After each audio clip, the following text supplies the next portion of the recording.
Today we're going to be working on the wheel. I'm going to show you some of the tricks that I've learned. So we're going to start by weighing our clay. We want to start off with not too much. About 1 pound to 2 pounds is perfect. We want to prepare several balls of clay to work with. We don't want to just use one. So somewhere between 1 to 2 pounds, as we're learning the wheel, is a good amount. Now we're going to wedge all of our balls of clay. Wedging prepares the clay for working on the wheel. It gets it moving in that spiral pattern. Remember to keep your hands on the side of the clay and gently push forward. It should look like an alien head and not like a burrito.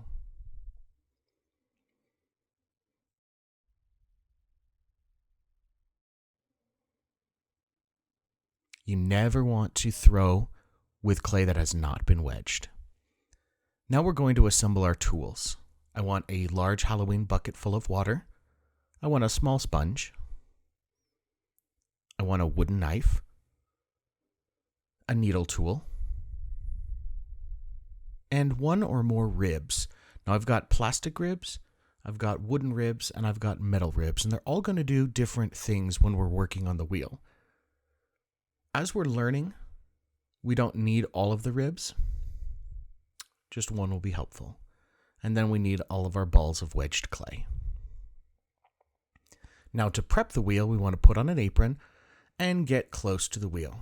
We've got all of our tools and our water on the deck of the wheel.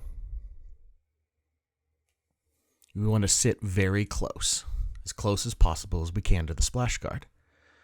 Now this is the wheel head, and we want to put a bat on the wheel head. That's going to make it easy to keep throwing multiple pieces of clay.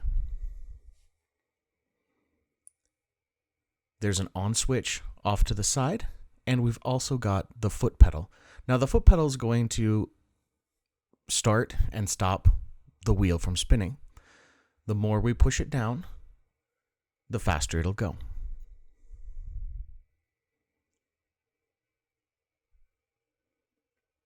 So we can control the speed, and it isn't like your car. You can take your foot off, and I highly recommend that you do. Set your speed and take your foot off, so you don't have to think about that.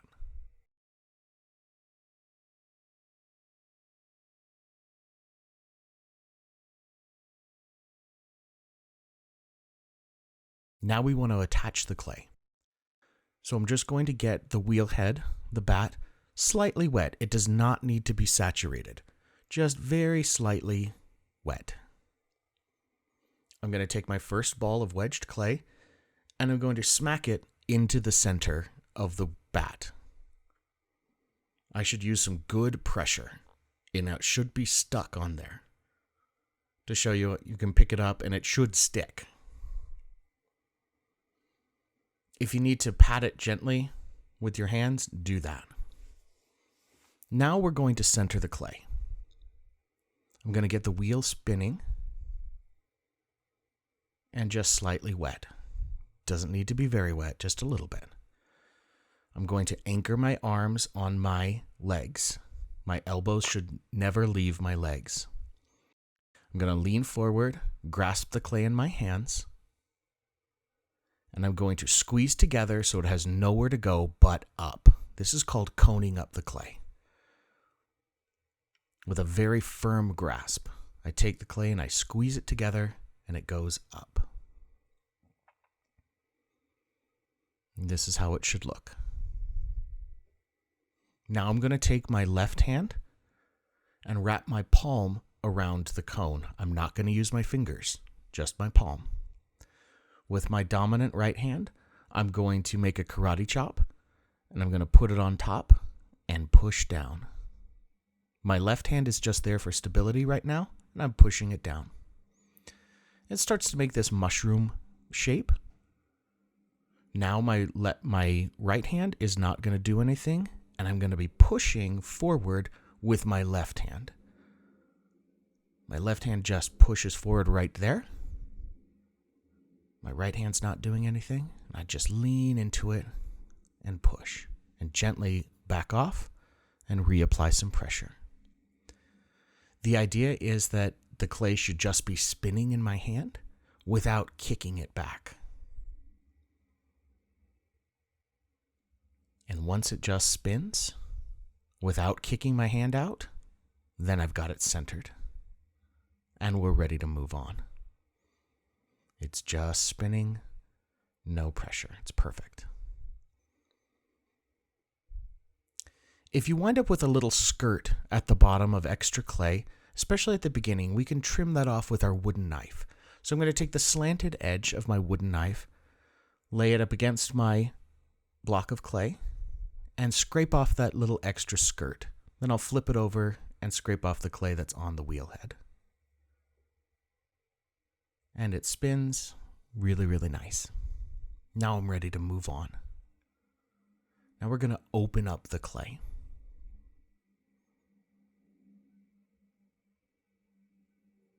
So I'm going to take the clay in my left hand and I'm just going to hold it gently.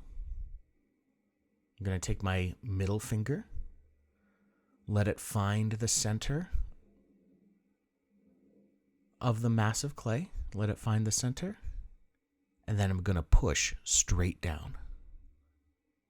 Go straight down. Now I'm going to stop before I hit the plastic, before I hit the wheel head. Now I'm going to turn the wheel off and check my depth. So I'm going to take my needle tool, push it in until I hit the wheel head. Now I'm going to take my finger and push it in until I reach the clay at the bottom. And I should have about 1/4 of an inch. Between 1/4 and 1/2 an inch of clay is really, really good.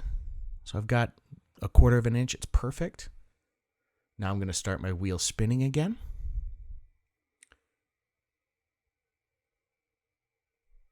And I'm going to open it up. So I'm going to I use my middle finger. You can use whatever finger you would like. I'm going to put it in and then I'm going to crook it. So it opens up the clay on the inside. So you can see it just got a little bit taller and you can see from the camera angle that it's open now on the inside. There's space in there. Now I'm going to put my middle finger back in and pull towards me to open it all up. Now this is not a bowl, this is just an open piece of clay. So what I'm going to do is compress the rim with my sponge, and then I want to compress the bottom. This is going to help later so I don't get any S cracks.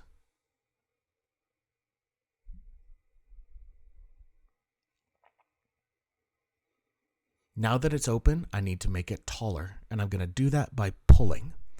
The first thing that I'm going to do is just gently squeeze the clay together. This is called a volcano pull.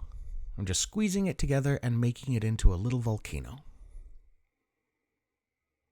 This instantly makes the clay taller without much work. Now I'm going to take my left hand, a couple fingers, again you pick the fingers, and I'm going to put them down inside at the bottom where the wall meets the floor. And with my right hand, I'm going to use my sponge. I'm pushing it together with both hands. They're not lined up. Your hands should not be lined up. I'm going to push and gently squeeze and lift. It's called pulling. You're not actually pulling, you're lifting the clay. So you can see that it's getting taller. Make a little ridge down at the bottom with my right hand. That's what I'm pulling up. And I do it again. Eventually, you'll be able to want to pull your clay in about 3 pulls. If it gets too dry, a little bit more water. Here at the beginning, pull as much as you need, but we should get to about 3 pulls. You can see that it's getting taller. Now I did flare it out a little bit. It did flare out. So to fix that, I'm going to collar the clay. I'm just going to wrap my hands around it up at the top to squeeze it all back in. So if the clay starts to go wild on you, you can do that. Just wrap both hands around it, resting your elbows on your legs, and pull it in. Now you notice that the top is wobbly. I'm going to get rid of that. So I'm going to very gently use my needle tool, very gently press it against the side until it pierces through, and I'm going to pull off that top layer and now it's nice and even. So that's a nice little trick to fix an uneven top. So here's a cylinder.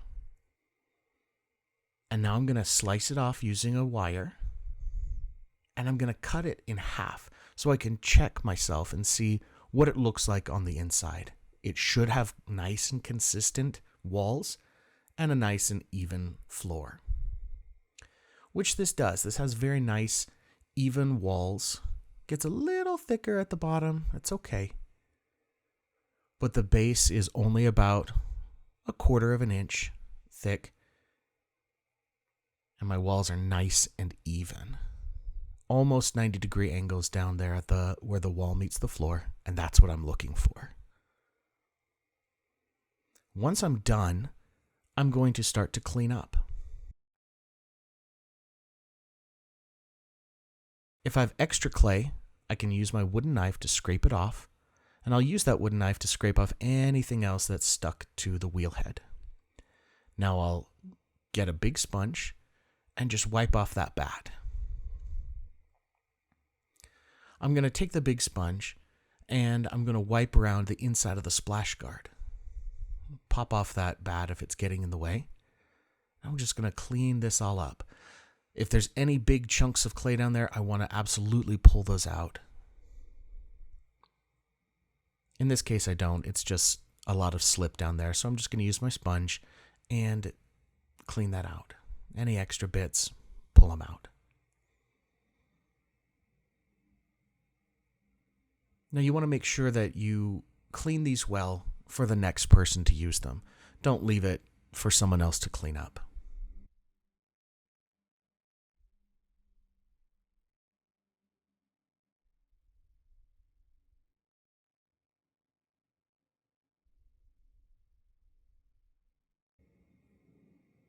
You also want to make sure that you give yourself plenty of time to clean up, so you're not rushing at the end.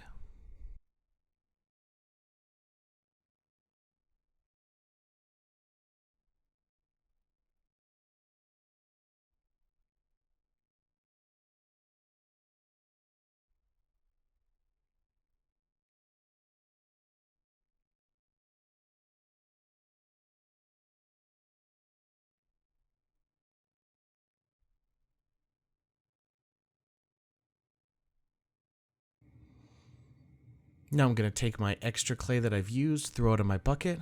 My unused pieces of clay, I'm going to go ahead and recycle those. My tools I'm going to pick up. And I'm going to wipe off the deck. Make sure that you do that every time. We don't want to leave a mess for the next person.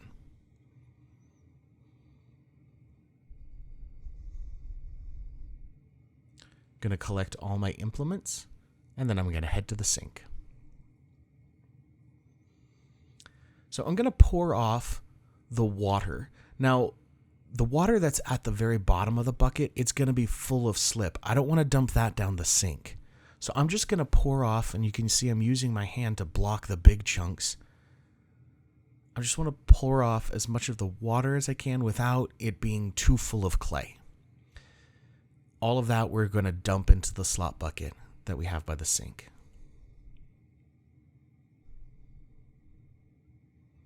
So all the extra clay, all the really thick slurry, that's going to go into the slop bucket.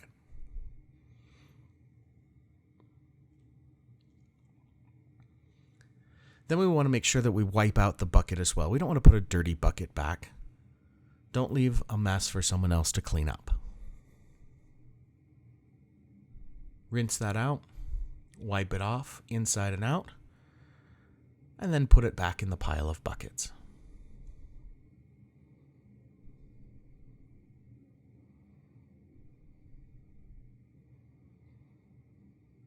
Now the tools, I'm just going to wipe off with the sponge. If they're really dirty, then I can run them under some water, but these aren't too bad. So I'm not going to waste the water, and I'm just going to wipe them off on the sponge. And then I'm going to put them back with the other tools. Make sure that you don't leave tools sitting out by the sink. Make sure they get put away where they're supposed to go.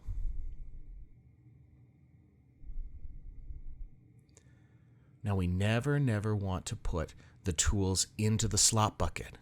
That will hurt someone later. So please do not ever put the tools into the slop bucket. Make sure they get put away. Lastly, I'm going to wipe off the sink. A lot of water gets stuck on the edge of the sink, so we want to make sure that we clean that all off. Rinse that, and so we don't leave a mess for other people. And that is how we work on the wheel.